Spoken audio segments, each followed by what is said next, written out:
My phone started buzzing like it was angry at me.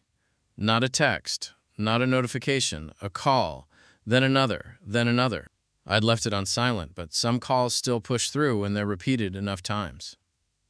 I was sitting on the edge of a cheap motel bed, staring at the patterned carpet like it might tell me what to do next. I hadn't slept, not really. I kept replaying the last few days in my head, like a loop I couldn't shut off. The argument. The way her mom looked at me like I was something she could scrape off her shoe. The way my wife went quiet at the exact moments she should have spoken up.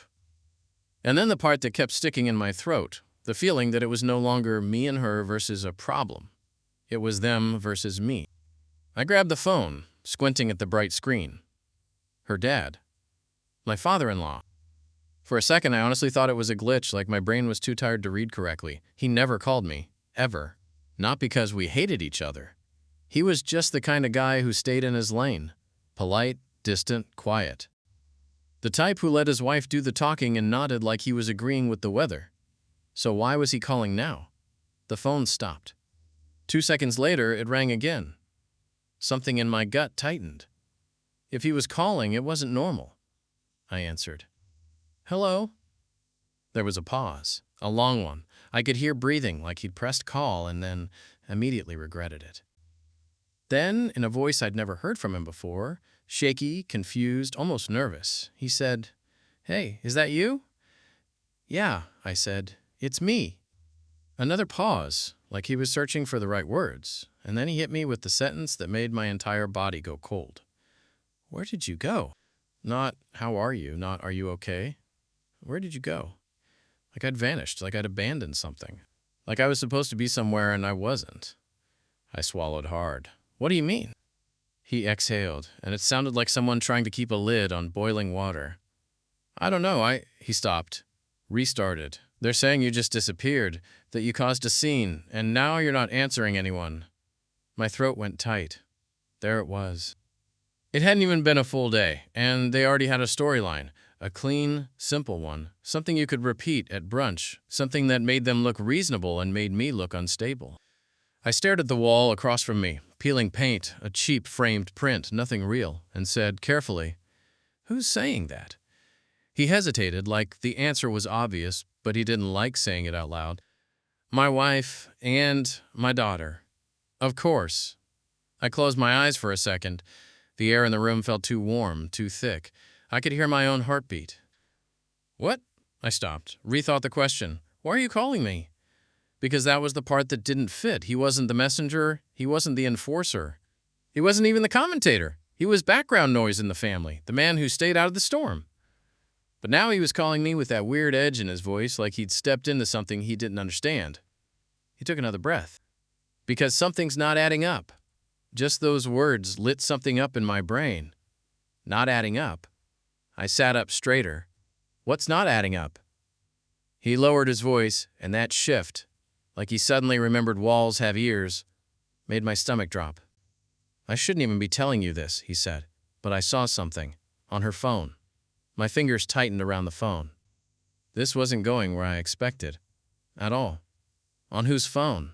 I asked, even though I already knew. My daughter's, he said. My mind snapped into focus. All the exhaustion vanished in a second, replaced by pure, sharp attention. What did you see? I asked. He paused again, longer this time, like he was staring at the same memory and trying to decide whether it was real. A message, he said finally. A chat. And it wasn't like what I'd been told. My chest felt like it was folding in on itself. What chat? I asked, keeping my voice calm even though I wasn't. He cleared his throat and his voice dropped even lower. Between her and her mother. And someone else. I don't know who. I stared at the ceiling. The fluorescent light above me hummed softly, like it didn't care that my life was tilting sideways. They were talking about you, he said. I didn't speak.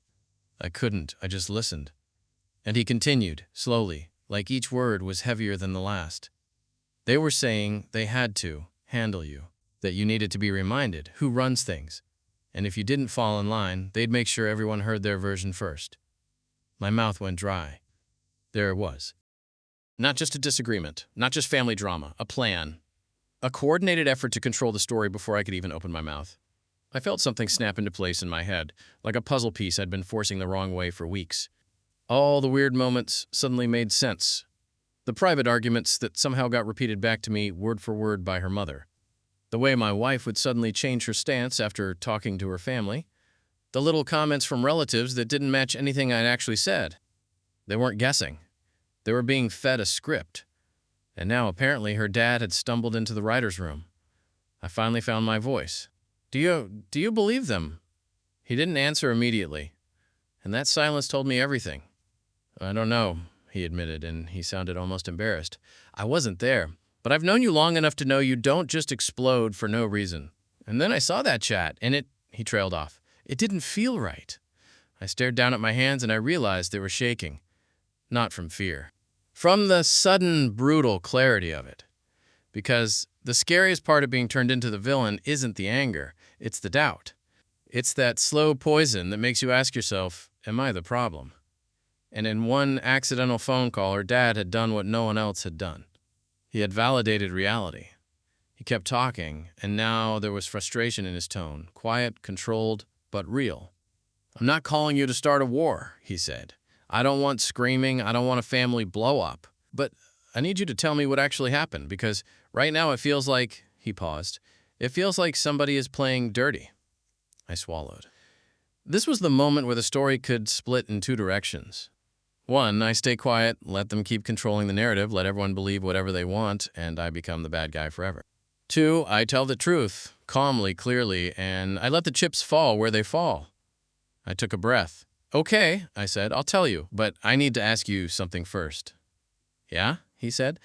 I hesitated, then asked the question that had been sitting in the back of my mind since he said, on her phone. When you saw that chat, were you alone? Silence. Then he answered, and his voice sounded even smaller. No, he said, she was in the kitchen. She doesn't know I saw it. And she definitely doesn't know I'm calling you. That single sentence made my blood run cold. Because now I understood why he sounded confused. Why he sounded urgent. Why this call felt like it didn't belong in the normal order of things. He wasn't just asking where I went. He was calling because he'd accidentally uncovered something he was never supposed to see. A lie. A coordinated lie. And now he was stuck in the middle, holding a truth that could blow up his family. I looked around the motel room again. Cheap furniture, stale air, a place meant for people passing through. And for the first time in days, I felt something I hadn't felt at all. Not peace, but certainty. Because if they'd turned everyone against me, they were doing it for a reason. And if her father-in-law, of all people, was calling me like this, then the lie was already cracking. And once a lie starts cracking, it doesn't stop until it breaks. I'm going to back up for a second, because none of this makes sense unless you understand who I am, who she is, and what our relationship looked like before it all blew up. I'm 30. I'm not rich, not broke, just the kind of guy who's always been proud of paying his own way. I work a steady job, the kind that doesn't impress anyone at a party but keeps the lights on and the bills paid without drama. I'm not flashy. I don't post motivational quotes. I don't have hustle culture energy, I just like stability. A normal life. A home that feels calm when you walk into it. I met my wife when I was 26, and she was 25. It was one of those relationships that starts easy, almost suspiciously easy. We clicked fast. Same humor. Same taste in movies. Same lazy Sunday routine. She was warm in a way that felt rare, like she actually saw people, not just what they could do for her. When we started dating, I remember thinking, finally, someone who feels like peace. We dated for a little over 2 years before we got married. And I'm not saying it was perfect. No relationship is, but it was solid. We were the couple that friends would point to and say, you guys just make sense. And honestly, most days, we did. The problem wasn't us at the start. The problem was the invisible third party that always seemed to be in the room with us. Her family. At first, I didn't see it as a problem. I thought it was just closeness. They talked a lot. They were involved. Family group chats, family dinners, birthdays that lasted an entire weekend. Her mom would call her twice a day and it didn't even register as weird to her. I come from a quieter background. My parents love me, but they don't manage my life. We check in, we help each other when it matters, but nobody's taking a vote on how I run my relationship. With her family, it was different. Her mom had opinions on everything. Not in a loud way at first, more like a slow drip. Oh, you're doing it that way? That's an interesting choice. I just worry about you, honey. I'm not judging, I'm just saying. And my wife would smile and brush it off. She'd squeeze my hand under the table like, don't take it personally. So I didn't, because I loved her and I believed we were a team. After we got married, we moved into a small place about 20 minutes from her parents. Close enough that we could show up for Sunday dinners, far enough that I assumed we'd have our own space, and for a while, we did. The affection between us was real. I want to make that clear. This wasn't a relationship where we were secretly miserable and pretending. We laughed. We had inside jokes. We had routines. She'd fall asleep on my shoulder during movies. She'd send me dumb photos during the day just to make me smile. When it was just us, she was still that same person I fell for. But the influences were constant, like background noise you don't notice until you're trying to sleep. It would show up in small moments. We'd be deciding what to do for a holiday, and she'd say, well, my mom thinks we should. Or we'd talk about money, and she'd say, my dad says a real man. Or we'd have a disagreement, something normal, and the next day her mom would randomly bring up the exact topic at dinner like it was her idea. At first, I told myself it wasn't malicious. People lean on family. That's normal. It only started to feel wrong when I realized it wasn't advice. It was governance. It was as if our marriage wasn't two adults building a life. It was a committee. And my wife wasn't even trying to hide it because, to her, it wasn't weird. It was the water she'd always swum in. The first time it really hit me was over something stupid. Furniture. We were buying a couch, normal couple thing. We had a budget. We had a style in mind. We spent a Saturday going to stores, testing cushions, joking around like we were on some weird adult scavenger hunt. We found one we both liked. We were about to put the deposit down. Then her mom called. My wife stepped aside to answer. She came back 10 minutes later with a different face, like her excitement had drained out. My mom thinks we should wait, she said. Wait for what? I asked. She thinks this one is too expensive and we should check another store. She knows a guy. I remember standing there with my hands in my pockets, staring at the couch like it had insulted someone. We're paying for it, I said, not your mom. She nodded quickly. I know, it's just, she has good instincts, and she's offering to help. Help, that word became the Trojan horse. Help meant opinions that weren't optional. Help meant pressure disguised as concern. Help meant my wife slowly letting her family's voice become louder than mine. We didn't buy the couch that day. That was the first time I felt the shift, not in our love, but in our authority. Who actually decided things in our home? Because it wasn't always us. It was us and then our mom's approval. And as time went on, it got worse in the places that mattered. Money discussions weren't private. Plans weren't private. Fights definitely weren't private. And the thing is, I'm not naive. I get it. People talk to their parents. People vent. But there's a difference between venting and recruiting. There's a difference between, I'm upset and I need you on my side. With her family, everything became a side. If we had a small disagreement, I'd feel it ripple outward within hours. Suddenly, her sister would text her. Her mom would check in. Her dad would be quiet but watchful at the next dinner, like he'd been briefed. I started noticing that I wasn't just arguing with my wife. I was arguing with a whole network through her. And my wife didn't see it that way. If I brought it up, she'd get defensive. You're making it sound like they're controlling me. They're just protective. They've been there for me my whole life. You don't understand because your family isn't close like that. And I try to explain close is fine, but this feels like we don't have our own space. Then she'd do something that became a pattern. She'd soften, she'd apologize, she'd reassure me, and then nothing would change. Because every time she had to choose between discomfort with her family and discomfort with me, she'd choose me. Because with me, she could negotiate. With them, she couldn't.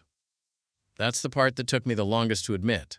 At home, she wanted harmony. With me, she would compromise. She'd say, okay, you're right, I'll handle it. But the second we were around her family, the old dynamic would snap back into place. She'd become smaller, quieter, more eager to please. And her mom would fill the space with suggestions that didn't sound like suggestions. And I'd sit there, feeling like the outsider in my own marriage. I'm not a controlling guy. I don't want to win. I don't need everything my way. But I do need one basic thing in a relationship. When we make decisions, it should be us, not us plus an audience. So I started doing what you do when you're trying to keep peace. I swallowed things. I let comments slide. I nodded through family dinners. I told myself it wasn't worth it. And for a while, that worked. Until it didn't. Because the more you swallow, the more you teach people they can feed you anything. And slowly, so slowly, I almost didn't see it happening. My role in the house shifted. I wasn't her husband anymore. I was the guy who needed to be managed. The guy whose reactions needed to be predicted. The guy whose boundaries were treated like inconveniences. And the worst part? I still loved her. I loved the version of her that existed when it was just us. The version who'd laugh in bed and tell me about her day and rest her head on my chest like the world was safe there. But I was starting to realize something that scared me. If a person has two selves, one with you and one with their family, eventually one of those selves wins. And based on everything I'd been seeing, I had a sinking feeling it wasn't going to be the one that loved me quietly in our living room. It was going to be the one that needed her family's approval to breathe. And that's the relationship I was in when I got that phone call. Not a marriage between two people, a marriage being pulled apart by alliances.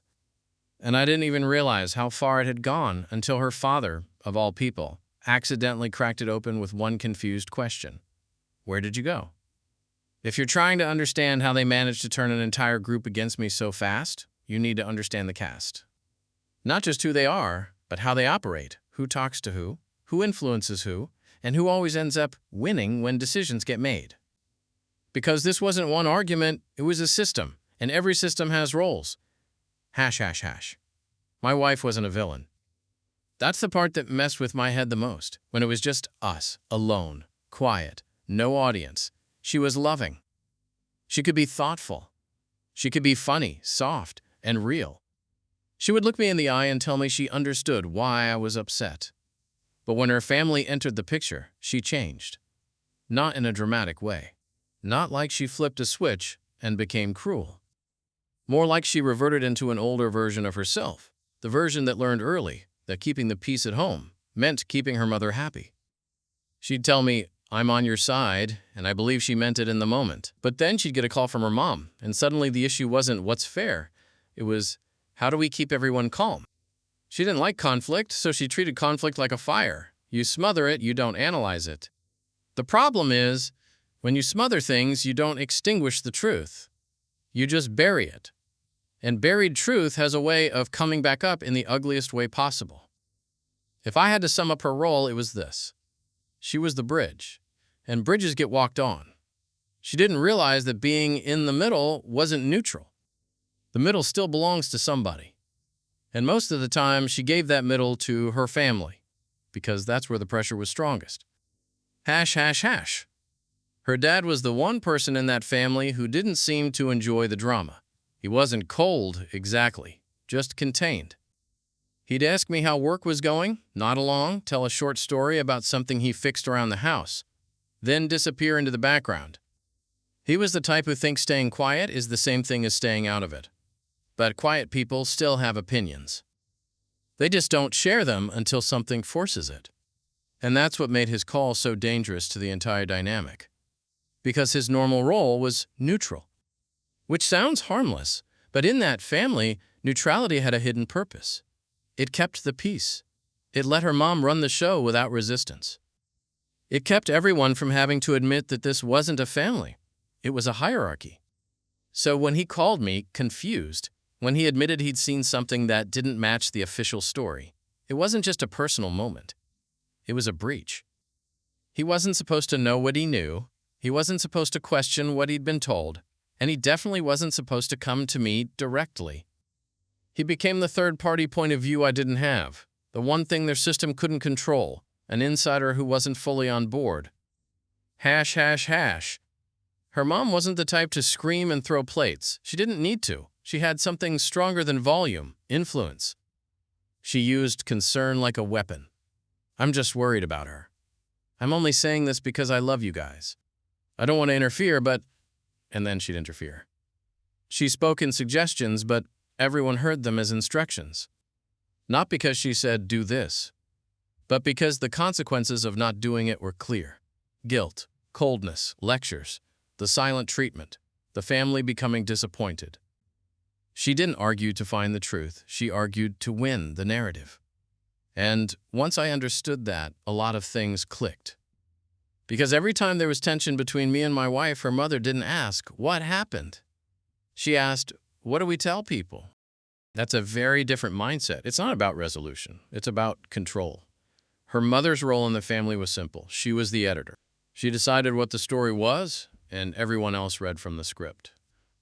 The siblings/in-laws/advisors, the amplification crew, her siblings weren't necessarily evil either, but they were loyal in a way that made them dangerous. They weren't asking questions. They were enforcing unity. If her mom hinted that I was disrespectful, they treated it as fact. If she suggested I was controlling, they piled on with signs and examples. They weren't there to solve anything. They were there to validate the family's position. And then there were the friends and cousins and random people who didn't even live in our house but somehow always had a strong opinion about our marriage.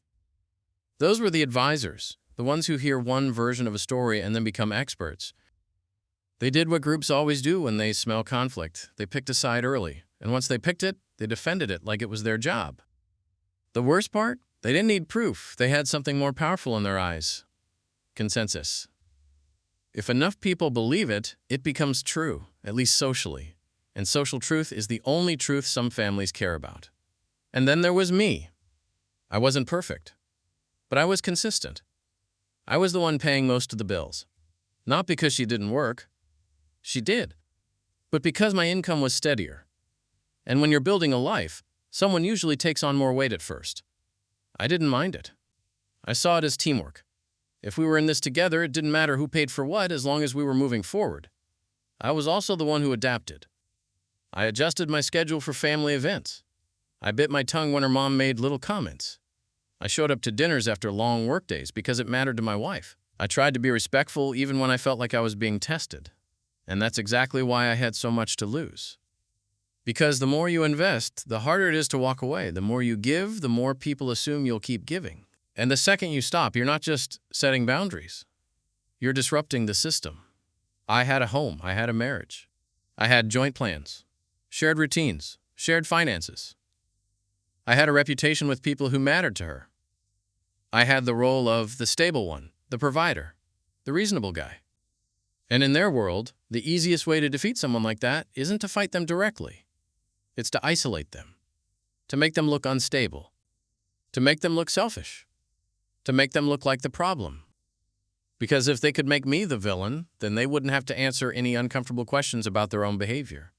That was the real war here. Not who was right in an argument. It was who controlled the story. And in this family, the story was everything.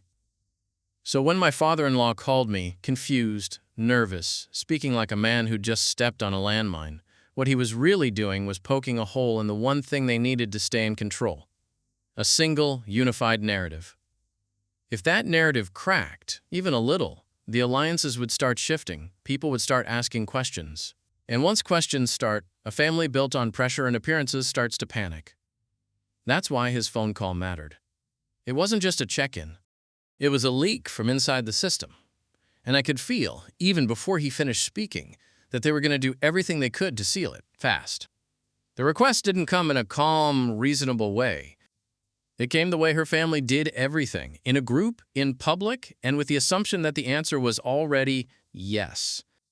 It was a Sunday dinner at her parents' house, the kind we went to so often that I could have found the silverware drawer with my eyes closed. Her mom had made enough food for an army. Her sister was sprawled on the couch scrolling, and her brother, Tyler, was doing that thing where he laughed too loud and acted like he was fine when everyone could tell he wasn't. Tyler was 23. Not a bad kid, exactly, just reckless. He bounced between jobs, always had a new plan. Always had a reason he couldn't keep money in his account for longer than a week. And every time life hit him in the face, the family treated it like a weather event. Unfortunate, unavoidable, and definitely not his fault. That night, Tyler showed up late, no car. He walked in with his hands shoved into his hoodie pockets and said, like it was a joke, "So I might be temporarily walking everywhere." Everyone laughed politely, but I noticed her mom's eyes. Focused, sharp, like she'd been waiting for the moment to bring something up. We ate. Normal small talk. Her mom asked about my job in that sing-song voice she used when she was pretending to care. Her dad asked me one question about work and nodded the whole time I answered. My wife seemed a little tense, but she always got tense around her mom, so I didn't think much of it.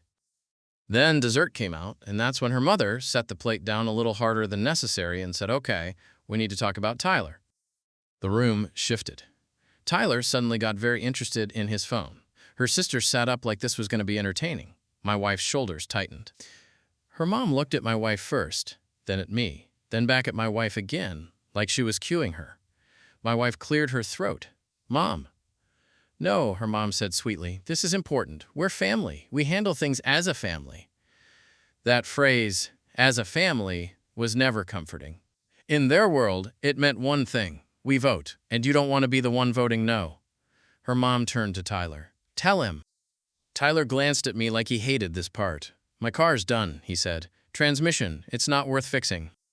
Her mom nodded like she'd already prepared the funeral. "He needs a reliable car. He starts a new job soon. He can't be taking buses and Ubers. He needs stability." I waited. I nodded politely. In my head, I was thinking, okay, this is unfortunate. What do they want from me? Her mom smiled at me. Not a warm smile, a strategic one. So she said, "Tomorrow we're going to the dealership. We found something perfect, and we just need you to co-sign." The words landed like a glass shattering on the table.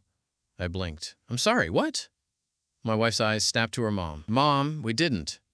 Her mom cut her off. "It's simple. You have good credit. You have a stable income. It's just paperwork.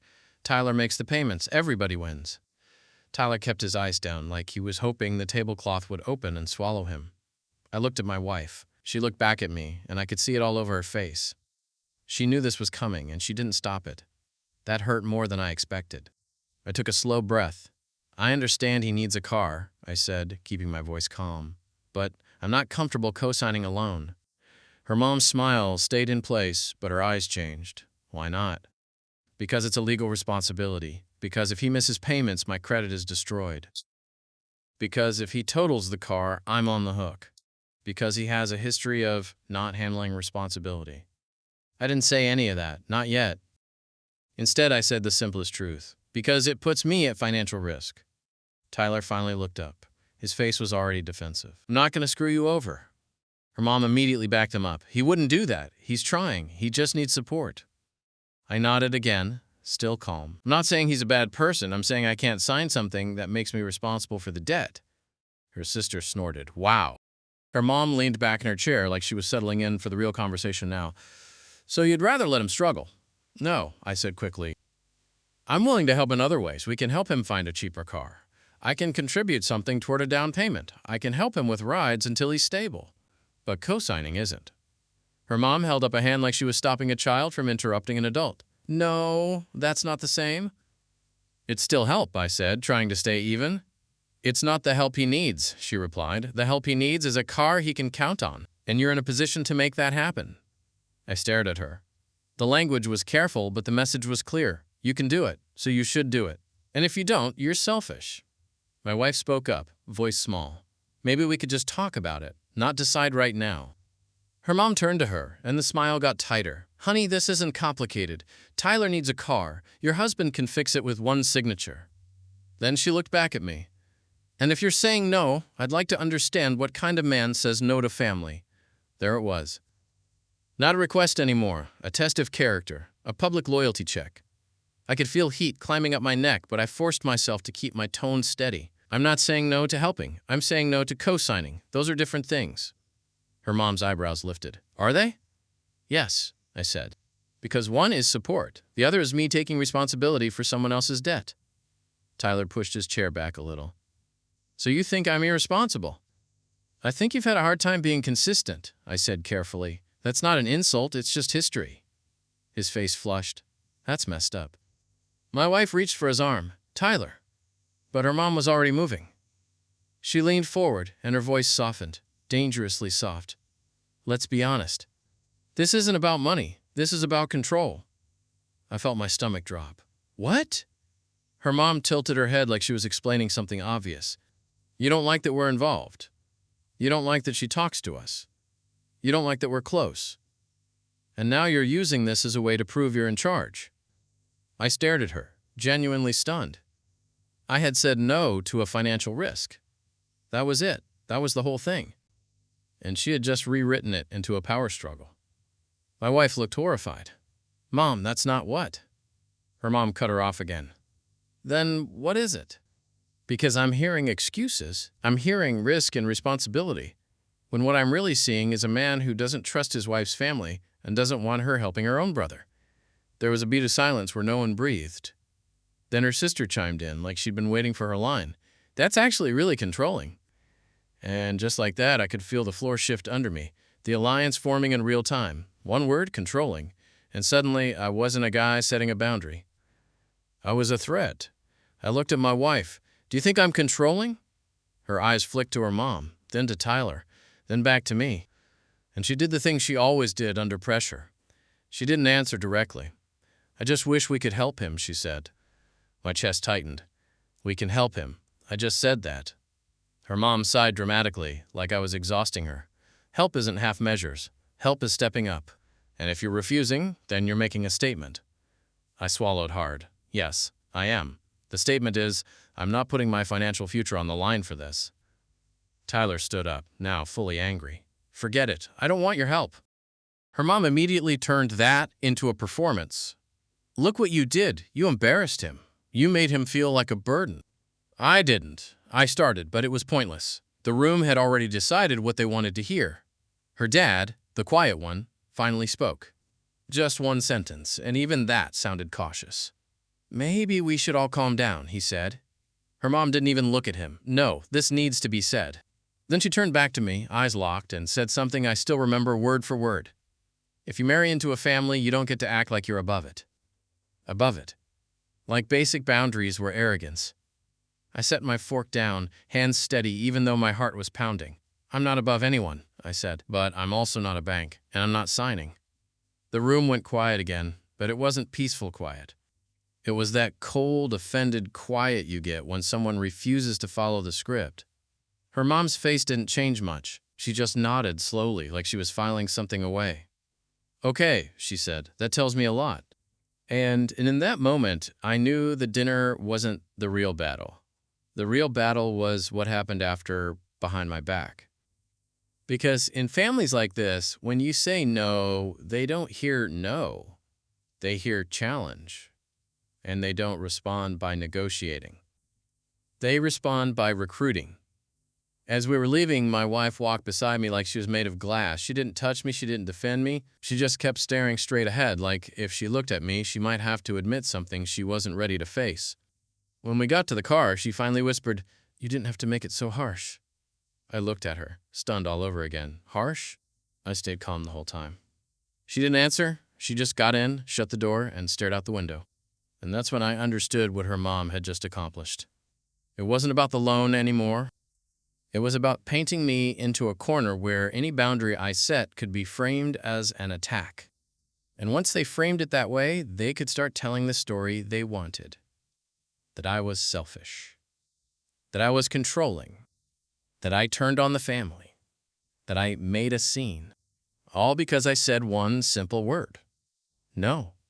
The scary part wasn't the argument at dinner. The scary part was how fast the story changed afterward. How quickly it stopped being, he doesn't feel comfortable co-signing, and became, he humiliated Tyler, disrespected the family, and tried to control my wife. It happened in layers, quiet at first, then all at once. The night of that dinner, we drove home in silence. My wife stared out the window like she was watching her life from a distance. I kept my hands at 10 and 2, jaw tight, trying not to say something I couldn't take back. When we got inside, she didn't take off her shoes. She didn't sit down. She just stood in the living room like she was waiting for instructions. Her phone buzzed. Then buzzed again. Then again. I didn't look at the screen, but I didn't have to. I knew the rhythm by now. Family group chat. Sister. Mom. Tyler. Someone checking in. Someone making sure she's okay. My wife glanced at the notifications, and her whole posture changed. Her shoulders rose. Her face went guarded. I said, calm but tired, "Can we just have 10 minutes? Just us?" She didn't answer right away. She just kept staring at the phone, thumb hovering like it was pulling her back into a current. "Babe," I said again, softer, "please."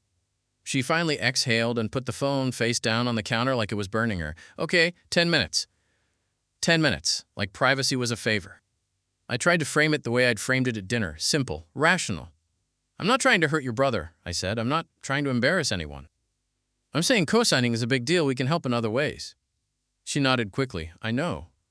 But the word no didn't mean agreement. It meant she'd heard me. Then her phone buzzed again, and she flinched, literally flinched, like she was afraid of what the next message would demand. I watched her pick it up. She read the screen. Her eyes moved fast. Then she locked the phone without replying, but the damage was already done. What? I asked. She hesitated, then said, My mom wants to come by tomorrow. For what? I asked, even though I already knew. To talk, she said. I stared at her. About what? We already talked. She didn't meet my eyes. She thinks you were really harsh. I felt my chest tighten. Harsh? She shrugged, but her voice was defensive now. You basically said you don't trust Tyler. I said I'm not comfortable co-signing, I replied. That's not the same. She bit her lip, and for a second she looked like herself again, the woman I married, the one who could think clearly. Then her phone buzzed again, and she slipped away. Not physically, mentally. That was the first night I realized what the real fight was going to be. It wasn't going to be me versus the request. It was going to be me versus the narrative. Because by morning, the narrative was already alive. I woke up to my wife sitting on the edge of the bed, scrolling. Her face was tense, like she'd been awake for hours. Morning, I said carefully. She didn't smile. My mom's really upset. I sat up. Why? She looked at me like I'd asked why water is wet. Because she thinks you're trying to pull me away from my family. There it was, the word her mom had planted at dinner. Control. I ran a hand down my face. I'm not pulling you away. I asked for one decision to be between us. She said you embarrassed Tyler, my wife continued, voice tighter. And that you made me sit there while you basically called him unreliable. I almost laughed, not because it was funny, but because it was insane. That's not what happened, I said. My wife's eyes flicked to the phone in her lap. Well, that's how it felt. That sentence was the beginning of the rewrite. Not that's what you said. Not that's what happened, but that's how it felt. Feelings became facts, and facts became optional. Over the next few days, the pressure didn't come straight at me. It came sideways, like smoke. First, it was the group chat. I wasn't in their family chat, but my wife was. And suddenly, every time we tried to have a normal conversation, her phone would light up like a slot machine. She'd be making coffee and her phone would buzz. She'd be folding laundry and it would buzz again. We'd sit down to eat and it would buzz 2 more times. At first, she tried to hide it. She'd flip the screen over. She'd say, it's nothing. She'd step into another room to take a quick call. But it wasn't nothing. It was constant reinforcement, constant outrage, constant support. Support that came with strings. One afternoon, she came back from a call with her mother and said, My mom thinks you should apologize. I stared at her. Apologize for what? For the way you spoke, she said. For making Tyler feel like what? I cut in. Like he's not entitled to my signature? She winced. Don't say it like that. I felt something shift in me, something heavy. Do you hear yourself? I asked quietly. This isn't about tone. This is about them not liking that I said no. My wife's eyes filled, but her voice got sharper. Why do you have to make everything a fight? And there it was again, the framing. If I defended myself, I was making it a fight. If I stayed quiet, I was admitting guilt. There was no winning position. That's how I knew it wasn't an argument anymore. It was a trap. Then the visit started. Her mom stopped by with leftovers. No warning, just showed up at our door with a plastic container and that polite smile that never reached her eyes. Oh, I was in the neighborhood, she said, like she didn't live 20 minutes away and like she hadn't planned it. She walked in like she owned the place, looked around like she was inspecting a rental unit, asked my wife, very loudly, if she was doing okay. Not, how are you, but doing okay. Like I was some kind of condition. Then came the passive-aggressive comments, the kind you can't confront without sounding crazy. Well, some people don't understand what family means. Tyler's just so sensitive. He takes things to heart. I raised my kids to support each other. I guess not everyone was taught that. And my wife would stand there, silent, eyes on the floor, like she didn't know where to put her loyalty. Because that was the whole point. They weren't just upset with me. They were squeezing her until she picked a side. You could see it in the way they spoke to her. Not directly, but through implication. We just want to make sure you're safe. You know you can always come home. We'll always protect you. Protect her from what? From me saying no? But the language was designed to make one thing feel true without ever saying it, that I was dangerous. Then came the micro-event that snapped it all into focus.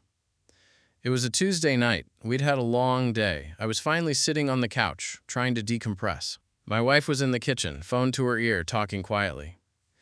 I wasn't trying to listen. I wasn't lurking, but our apartment was small, and her voice carried.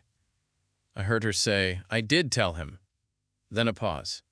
Then her again, softer. "I know, Mom." Another pause. And then the sentence that made my stomach drop. "I'm trying, but you can't tell me to say it like it's my idea." I froze. My wife went quiet, then said, "Yes, I'll bring it up tonight." She ended the call, turned around, and almost jumped when she saw me. My heart was pounding, but my voice stayed calm. "What did you mean? You can't tell me to say it like it's my idea." Her face drained. For a second, she looked trapped. "It's not," she started. I didn't raise my voice. I didn't move closer. I just stared at her. "Are they scripting you?" I asked. Her eyes flashed with anger, but it wasn't real anger. It was panic wearing anger's clothes. "No," she snapped. "They're just trying to help me communicate." I nodded slowly. "Help you communicate or help you convince me?" She opened her mouth, closed it, then said the worst possible thing. "They just don't want you to isolate me." I laughed once, short and bitter. "I'm isolating you, or they're isolating me?"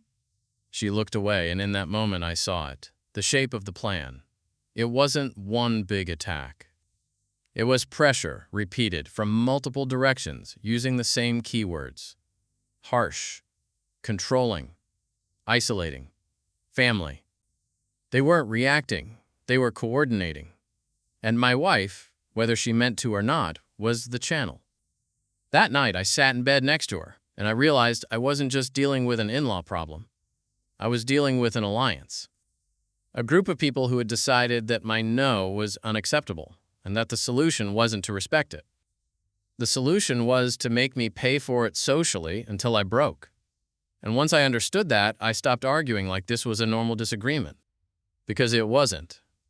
It was a campaign, and I was the target. The point of no return wasn't a screaming match. It wasn't me losing control. It was the moment they produced their proof, and I realized I was no longer being argued with, I was being prosecuted. It started with a text from my wife around lunchtime. "Mom wants to talk. Just one conversation, please?" I stared at the screen for a long time. Because I already knew what talk meant in her family. It meant a group setting, it meant witnesses. It meant a pre-decided conclusion where my job was to accept the verdict politely. I typed back, "You and me can talk anytime. I'm not doing an ambush." 2 minutes later, "It's not an ambush. Dad will be there too. He wants to clear the air." Her dad. That detail was meant to make it feel safe. Like it would be balanced, like there'd be someone reasonable in the room. And that's how they got me to show up. "Okay," I texted, "I'll come, but I'm not being attacked in a group." She replied, "No one is attacking you. Just come." That evening, we drove to her parents' house in near silence. My wife kept tapping her knee the whole way like she was bracing for impact. I tried to keep my mind calm. Stay polite. Stay factual. Don't take the bait. When we walked in, I knew instantly I'd been lied to. Tyler was there. Her sister was there. Her mom's best friend, who I had met maybe twice, was sitting at the kitchen table like she was on a jury. Her mom had a legal pad and a pen in front of her, like she was ready to take minutes. This wasn't a conversation. This was a hearing. Her mom smiled too wide. "Thank you for coming. This is very mature." I glanced at my wife. She wouldn't meet my eyes. That hurt, but I kept my voice steady. "Can we do this privately? Me and you and her?" Her mom acted offended, like I had asked her to commit a crime. "No, we're family. We need transparency." Transparency. Another word that sounded good, but meant control. I sat down anyway because I didn't want to give them the satisfaction of me walking out immediately. Her dad sat at the end of the table, quiet, hands folded. He looked tired, like he'd been dragged into this and didn't know how to stop it. Her mom tapped the legal pad with her pen. "So," she said, "we need to address what's been happening." I nodded once. "Okay." She turned to my wife, not me. "Honey, do you want to start?" My wife swallowed. "We've just been fighting, a lot." Her mom nodded like that was all she needed. Then she looked at me. "And the core issue," she said, "is that you've become controlling and disrespectful." There it was, out loud, stated like a diagnosis. I didn't raise my voice, I didn't laugh, I just stared at her. "Controlling how?" I asked. Her mom didn't answer directly. She reached into a folder on the table and slid out a printed sheet of paper, a screenshot. She placed it in front of me like she was presenting evidence in court. At the top, it had my name. Under it was a message that made my stomach flip. "If you keep running to your mom every time we argue, I'll make sure you're cut off. I pay for everything. I decide." For a second, I couldn't speak. Because the words were vicious, the words were abusive, the words were exactly the kind of thing that would turn someone into a villain instantly. And I had never sent that message. I looked up, slowly. "What is this?" Her mom leaned back like she was satisfied. "It's what you said, and we're done, pretending it's normal." My wife's sister chimed in immediately, voice sharp. "That's disgusting." Tyler muttered, "Told you." My mouth went dry. I picked up the paper, staring at it like it might rearrange itself into something real. "This isn't from me," I said. Her mom's eyebrows lifted. "Oh, so now it's fake." "I'm saying I didn't send that," I replied. "I can show you my phone." Her mom's smile returned, small, smug. "You can delete messages."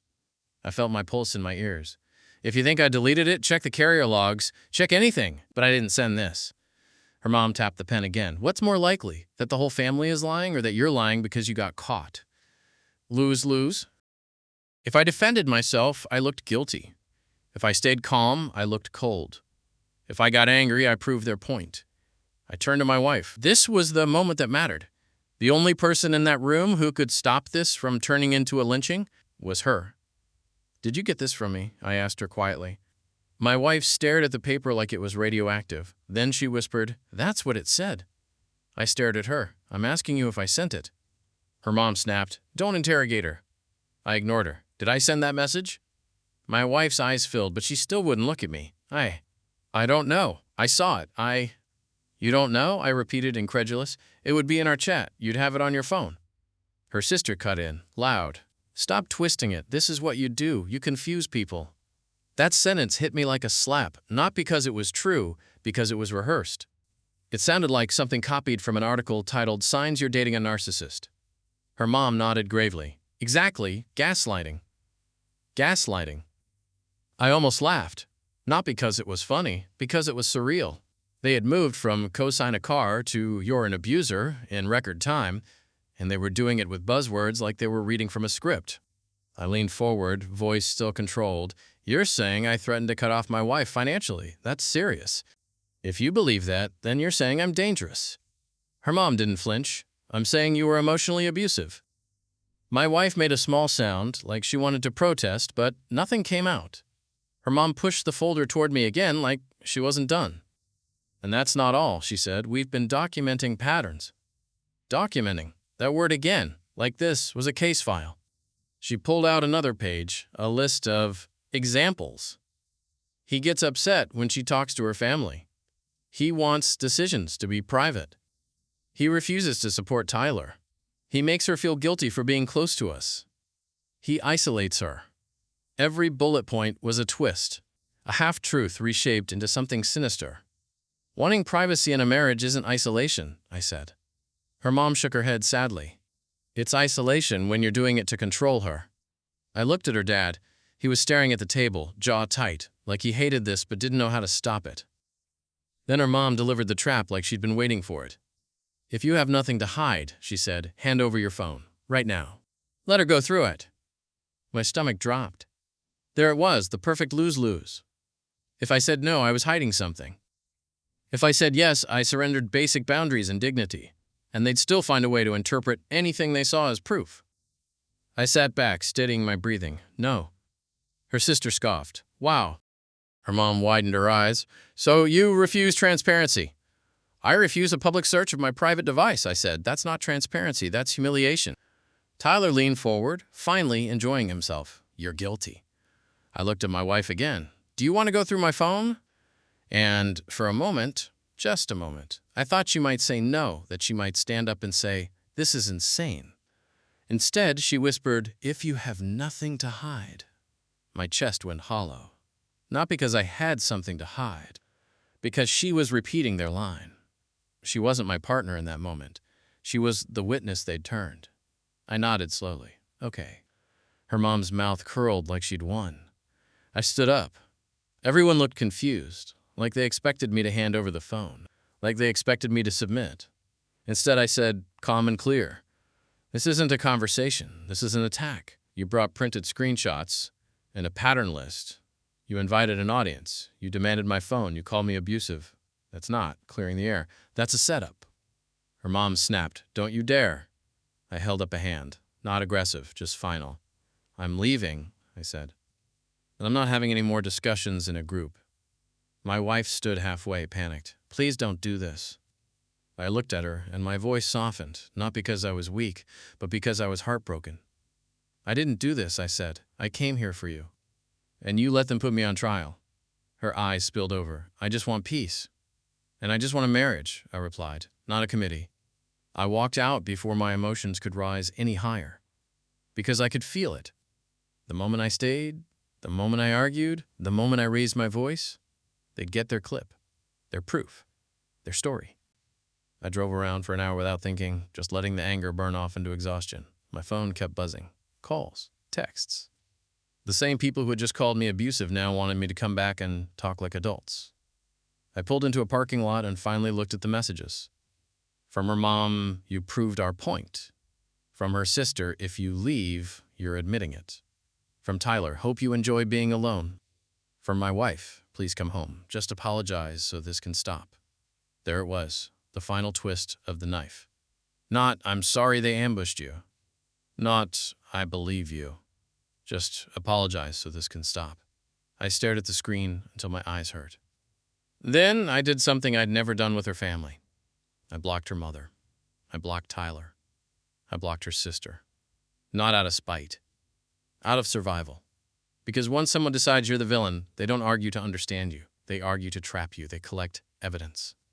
They recruit witnesses. They push you into reactions. And I could feel my own mind starting to fracture from it, second-guessing every sentence, every tone, every pause.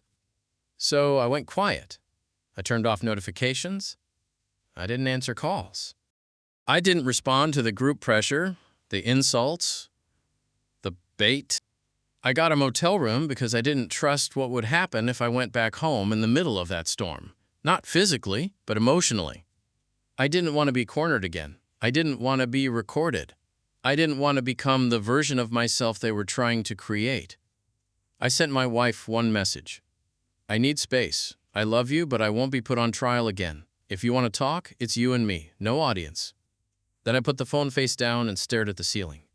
That was the moment I knew there was no going back to normal. Because normal couples don't produce printed screenshots. Normal families don't demand your phone as a loyalty test. And normal partners don't watch you get accused of abuse and then ask you to apologize to keep everyone comfortable. I didn't know what the next step was yet. I just knew this. They wanted me isolated, panicked, reactive, anything that would make their story stick. So I did the one thing their plan couldn't easily use against me. I disappeared. And that's why, the next morning, my phone rang with the one name I didn't expect. Her dad. Confused. Asking, "Where did you go?" My phone rang again the next morning. Same name, same weird feeling in my gut. Father-in-law. I was still in that motel room, sitting on the edge of the bed in yesterday's clothes, staring at the plastic curtains like they were going to explain how my life turned into a courtroom drama overnight. I almost didn't answer. I'd blocked half the family. I'd gone quiet on purpose. Silence was the only thing I had left that they couldn't twist into a soundbite. But he called again, and again. So I picked up. "Hello?" For a second I heard nothing, just breathing. Then his voice came through, low and uneasy. "Where did you go?" Not angry, not accusing, confused, like a man calling someone who was supposed to be at the house, not vanished like a ghost. "I needed space," I said carefully. "What's going on?" He let out a breath like he'd been holding it. They're saying you ran off, that you did it to punish her, that you're trying to scare her." I shut my eyes. There it was again, the rewrite. "I'm not trying to scare anyone," I said. "I left because your wife, her mom, set up an ambush and accused me of things I didn't do." He hesitated. "I know, That's why I'm calling. That stopped me. You know, I repeated. I mean, he corrected himself. I don't know, no, I wasn't there, but none of it is lining up. The way they're talking, it's like they already decided you're the villain. My throat tightened. That's because they did. He was quiet for a beat, then said, listen, I need to ask you something. Did you ever send her a message saying you'd cut her off financially? That you pay for everything, and you decide? My blood went cold. That's what they showed you, I said. He didn't deny it. No, I said firmly. I never sent that, not once, not even close. He exhaled again, and it sounded like relief mixed with dread. Okay, he said, because I didn't think so. My hand tightened around the phone. Why are you saying that? He lowered his voice like someone could hear him through the walls. Because I saw something, he said. By accident. I sat up straighter. Saw what? He didn't answer right away. I could tell he was weighing it. Not just whether he should tell me, but what it would do if he did. I was helping her with her phone, he said finally. Your wife's. She asked me to look at something because it wasn't syncing right. Photos, messages, whatever. I'm not good with it, but I can follow instructions. I stared at the ceiling, heart hammering. Okay. And while I was doing it, he continued, a message came in from her mother. I wasn't snooping. It popped up. Right on the screen. My stomach dropped. What did it say? His voice got even quieter. It said, use this one. It looks real. Print it before he tries to twist things. I felt my whole body go tight. Print it, I repeated slowly. Yeah, he said.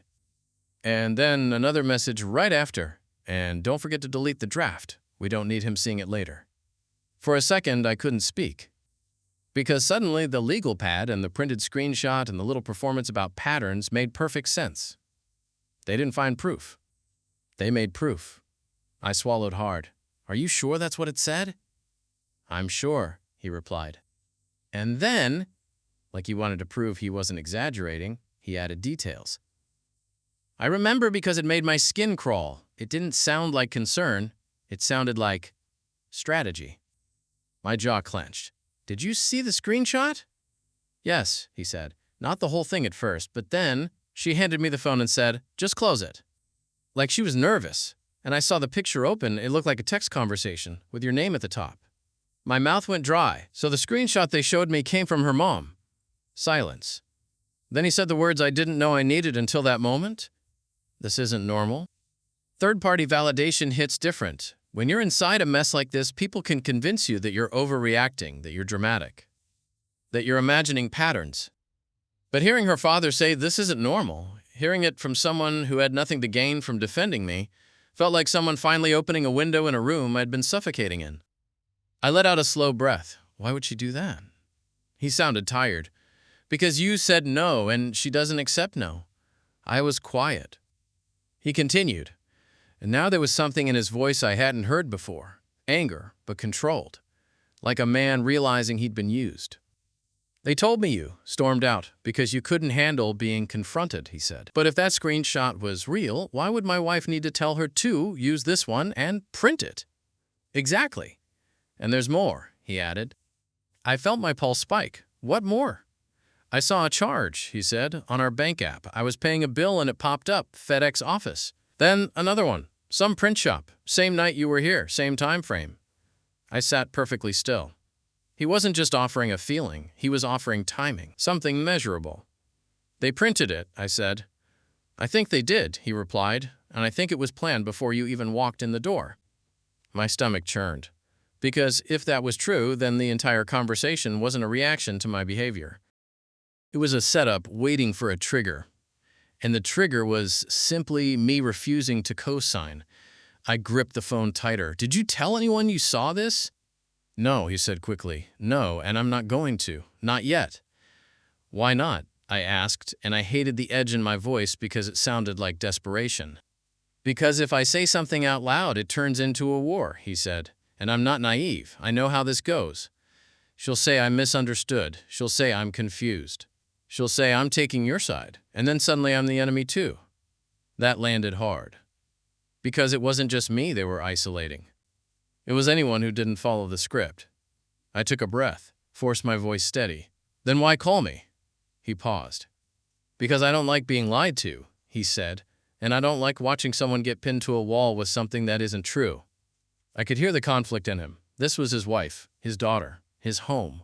But he'd seen behind the curtain for 1 second, and he couldn't unsee it. "Can you send me what you saw?" I asked. He hesitated. I don't know if I can. She's been on her phone constantly since last night. They're all keyed up. If I start taking screenshots, I'll get caught. My chest tightened. So what am I supposed to do?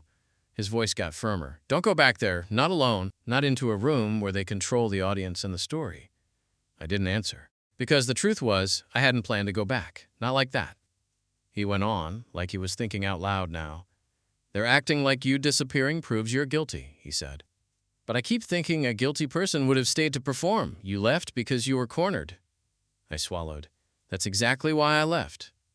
Another pause. Then he said, carefully, "If you want, I'll talk to my daughter, alone, without my wife. I'll ask her directly why her mom sent that message. And I'll see what she says when she can't hide behind the group." My heart thumped. "Do you think she'll admit it?" "I don't know," he admitted. "But I want to see her face when I bring it up, because if this was just concern, there'd be nothing to hide." I stared at the wall. My mind was racing, but underneath it was something calmer, colder. Because the moment a lie becomes a document, it can be traced, it can be compared, it can be exposed. And they had gotten sloppy. They had been so sure they controlled the room that they forgot about the one person inside their own house who wasn't built for manipulation. Her father. The quiet one. The neutral one. The man who, by accident, saw a message he was never supposed to see. Before he hung up, he said one last thing, and I could hear the weight of it. "I'm sorry," he said. "I should have stopped this earlier. I let her run the show for so long that I didn't notice what it turned into." I didn't know what to say to that. There was no perfect response. So I just said the truth. "Thank you," I replied, "for calling." When the line went dead, the motel room felt different.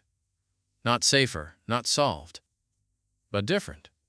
Because for the first time since this started, I wasn't standing alone against a wall of voices telling me I was crazy. I had a third-party witness. And one accidental message, one tiny slip, had cracked their whole narrative. They turned everyone against me. But they forgot one thing.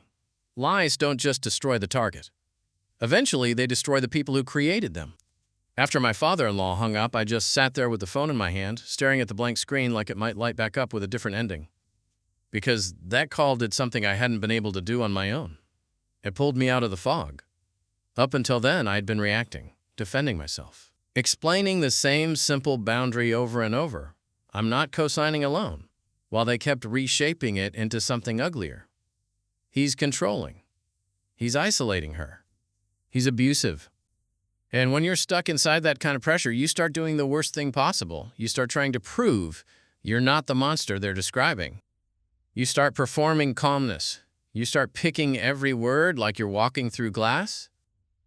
But the moment her father said he'd seen messages about printing a screenshot, messages that sounded like strategy, not concern, something in me clicked. This wasn't confusion. This was coordination. And once I accepted that, a lot of things suddenly made sense. The first contradiction was simple. The story they told depended on who was listening. To my wife, it was, "Just apologize so this can stop." To her siblings, it was, "He humiliated Tyler and stormed off because he can't handle accountability." To her mom's friend, the random jury member at the table, it was, "He's emotionally abusive and we've been documenting patterns." To her father, apparently it was, "He disappeared to punish her and scare her." Those versions didn't match. They couldn't all be true at the same time. And that's when I realized something important. When people are telling the truth, the story stays consistent. When people are managing a narrative, the story changes depending on what they need that listener to believe. I opened my notes app and started writing everything down. Not the emotional stuff, not the "she looked at me like this" stuff, but hard details. Date of the dinner. What was asked. What I said. Who was there. What the hearing looked like. The printed screenshot. The demand for my phone. The exact words. Gaslighting, abusive, patterns, documenting. Then I wrote the most important new detail. Father-in-law saw a message from her mom. Use this one. Print it before he tries to twist things. FedEx/print shop charges that match the timing. I reread it twice. It felt insane on paper, but it also felt solid, like a timeline, not a feeling. And with a timeline, you can stop arguing. You can start thinking. The biggest mistake I made early on was assuming my wife was the driver of all this. She wasn't. She was the vehicle. Her mother was driving. And her mother's goal wasn't really Tyler's car. Tyler's car was just the excuse, the test, the setup to see whether I'd comply. Because when I said no, I didn't just refuse alone. I threatened the structure. In her mom's world, family meant loyalty first, boundaries last. It meant resources flowed toward whoever needed them, regardless of who earned them. It meant authority stayed with the people who had always had it. And if I wouldn't play that role, if I wouldn't be the reliable wallet and silent son-in-law, then I had to be recast as something else. A villain. Because if I'm the villain, then their behavior doesn't need to be examined. It becomes protection, not control. My wife, I realized, wasn't lying because she wanted to ruin me. She was repeating things because she was being squeezed from every direction. Her mother didn't need to convince her with logic. She just had to apply pressure until my wife chose the easiest path in the moment. And the easiest path in that family was always the same. Keep mom happy. Keep the peace. Keep the story clean. That's why my wife kept pushing me to apologize. Not because she truly believed I did what they accused me of. She didn't even look convinced when she said it. She wanted the noise to stop. She wanted the family to relax. She wanted her life to go back to normal. But their normal required one thing from me: submission. And once I refused, their plan escalated. That morning, I made a decision that felt small but changed everything. I stopped taking calls. Not because I was being petty, because phone calls disappear. They turn into you said/I said. They get misquoted. They become rumors. Texts don't. So I texted my wife one message, short, clean. I'm willing to talk, you and me only, in person, no family, no friends. If there are accusations, send them to me in writing. Then I left it. No arguing, no explaining, no please understand, just a boundary and a format. Within minutes, the responses came, because of course they did. My wife, why are you making this so formal? And right behind that, from numbers I hadn't blocked yet. Her sister, this is exactly what abusers do. They try to control the narrative. Tyler, coward, you ran. And my favorite, from her mother, before I blocked her new number 2. If you cared about her, you'd come home and do the right thing. Do the right thing, meaning admit guilt for something I didn't do so the family could stay comfortable. I didn't respond. I just saved everything. Screenshots, dates, times, the exact wording. I also went through my own phone and did the boring, practical stuff I should have done earlier. I saved my chat history with my wife. I backed up messages. I took screenshots of any conversation where money, co-signing, or cutting off had ever been discussed, because it hadn't. I pulled up my banking app and saved proof of what I actually paid for in our household, because the I pay for everything line was designed to paint me as financially controlling, not to throw it in anyone's face, just to anchor reality. Because the second someone accuses you of something serious, you stop treating it like drama. You treat it like an allegation. And allegations require documentation, not emotion. It wasn't revenge, not yet. It was something calmer than revenge. It was a plan built on one simple idea. If their story was fabricated, it would fall apart under light. Not yelling, not threats, not confrontations. Light. I didn't need to win the family. I didn't need to convince everyone. I didn't need to fight their entire alliance with my voice. I just needed 2 things. 1, keep my side consistent and factual. 2, let their contradictions do the damage for me. Because if her mom was telling different people different versions, she'd eventually trip over her own script. And if that screenshot was fake or edited or created the way my father-in-law suspected, then the truth wouldn't require me to scream. It would require me to ask calm questions. Where is that message in our chat thread? Why would there be print shop charges the same night? Why would her mom text use this one if it was real? Why did the story shift from co-signing to abuse overnight? Questions like that don't need volume. They just need an audience that can't be controlled. And that's when I realized the call from my father-in-law wasn't just helpful. It was leverage. Not leverage to hurt anyone. Leverage to make sure I wasn't alone in a room full of people rewriting reality. So I did one more thing before I left that motel room. I texted my father-in-law. "Thank you for calling. I'm keeping everything in writing now. If you remember exact dates/times for what you saw, messages or charges, please write them down. I'm not going to attack anyone. I just need the truth to stay the truth." A minute later, he replied, "Understood, and you're right. This isn't normal." I stared at that sentence for a long time, because in that moment, the panic finally turned into something usable. Focus. They'd turned everyone against me, but now I understood how they did it. And more importantly, I understood exactly how to make it collapse without getting dirty myself. The revenge wasn't me yelling louder than them. It wasn't me posting anything online, blasting them to friends, or trying to burn their lives down. It was something way more effective and, honestly, way more satisfying. I used their rules, their obsession with family meetings, their love of audiences, their need to control the narrative with paperwork and performance. I just flipped one thing. I made sure, for once, they didn't control the room. It started with a text from my father-in-law that afternoon. "I'm having everyone over tonight, 7 p.m. No extra people, just family. You too, if you're willing." I stared at the message. My first instinct was, absolutely not. I'd already been ambushed once. I wasn't walking back into a tribunal. Then another message came in. "I'm running it, not her. I want facts, not drama." I took a breath and replied with one condition.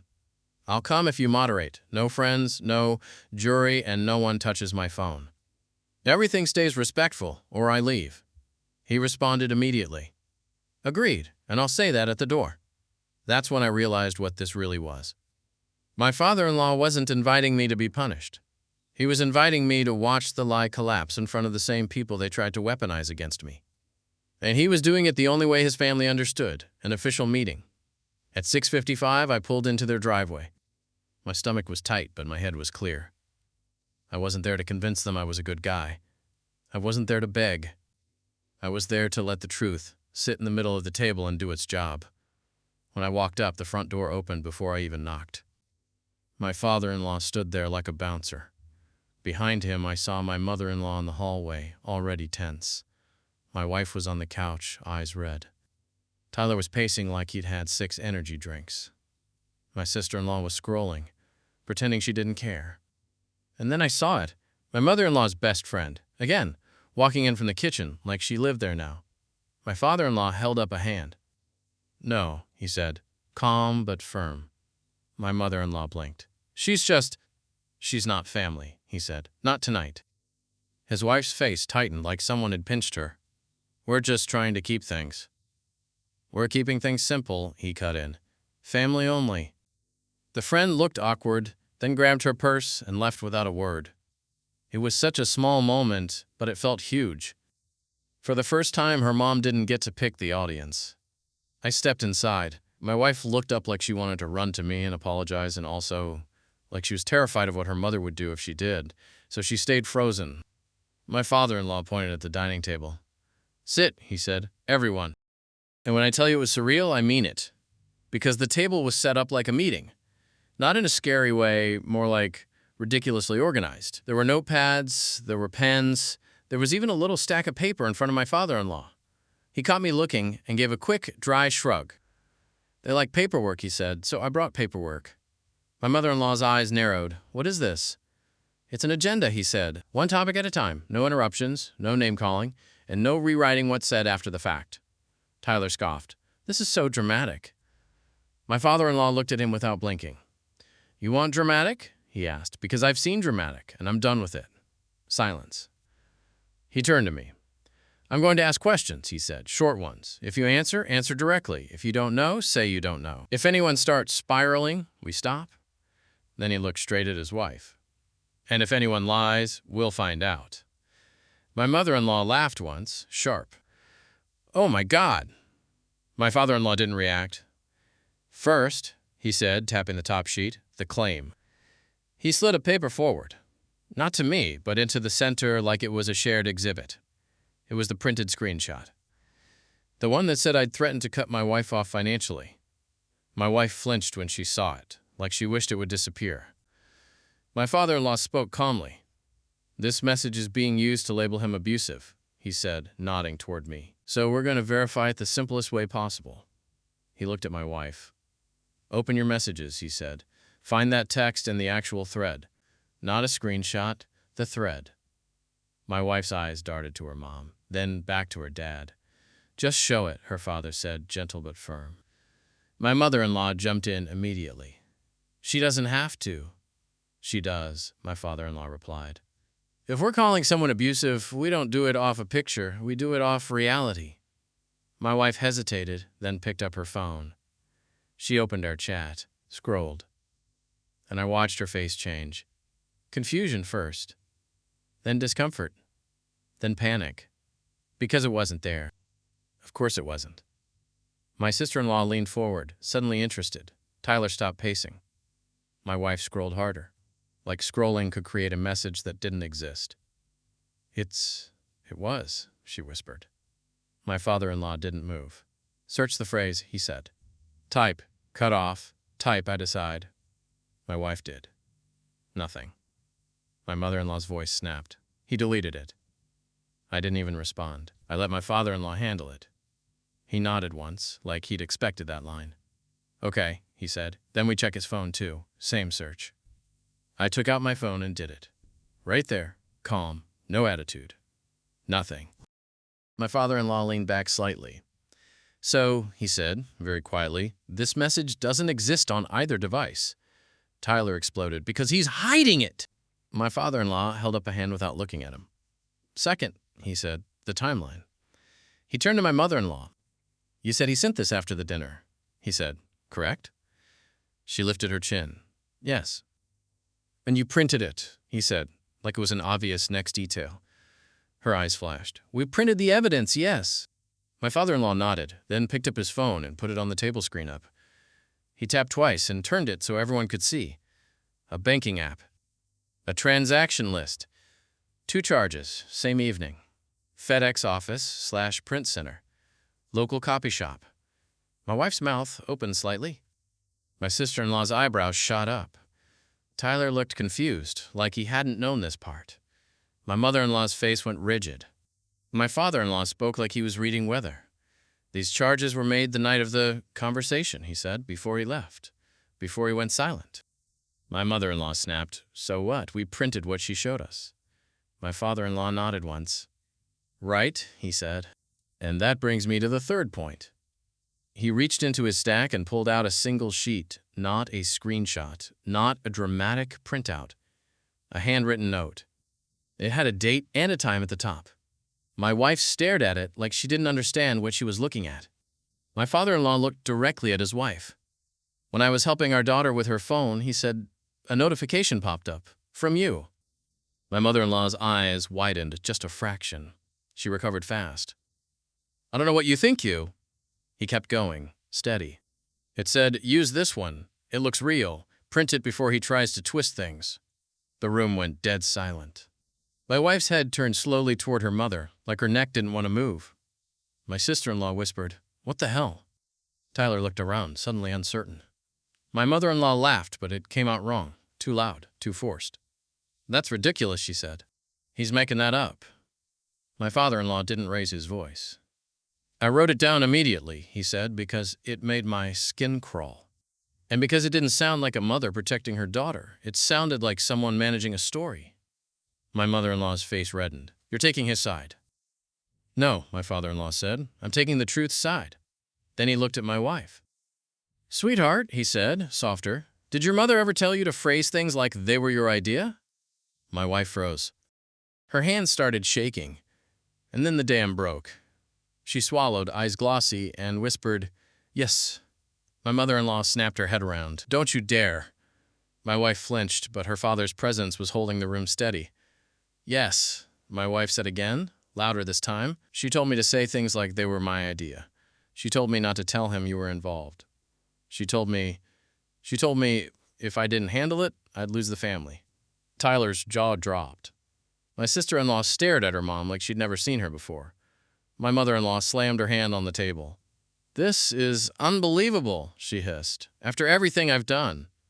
My father-in-law didn't let her build momentum. That was the trick. He didn't fight her. He didn't insult her. He simply cut off the performance. "Stop," he said, one word, flat.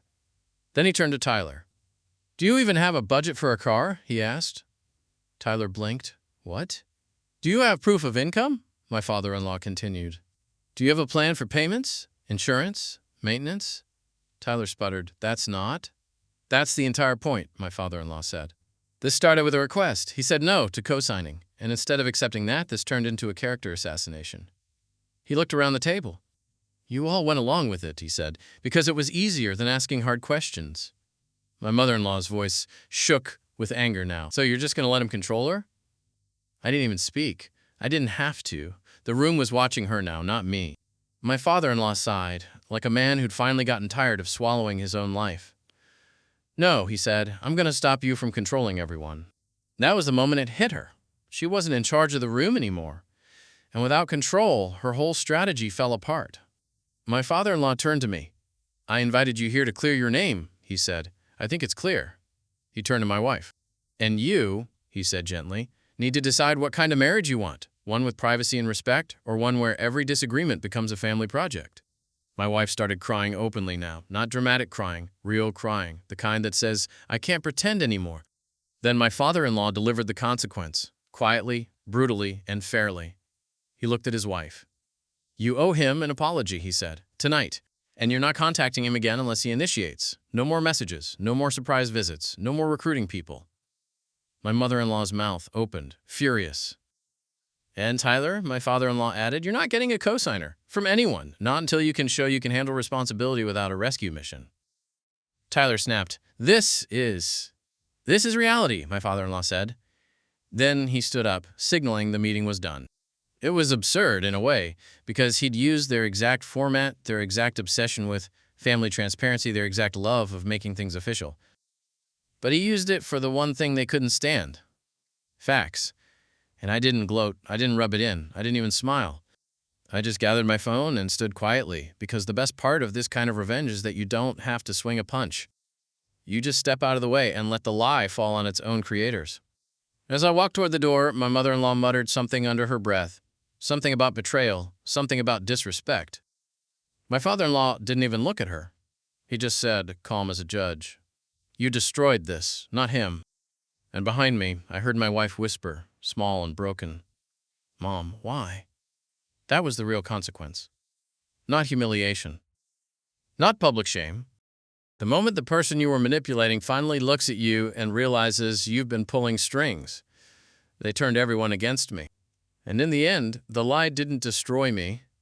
It destroyed the only thing they actually cared about, their control. After that night, everything got quieter. Not the kind of quiet where problems disappear.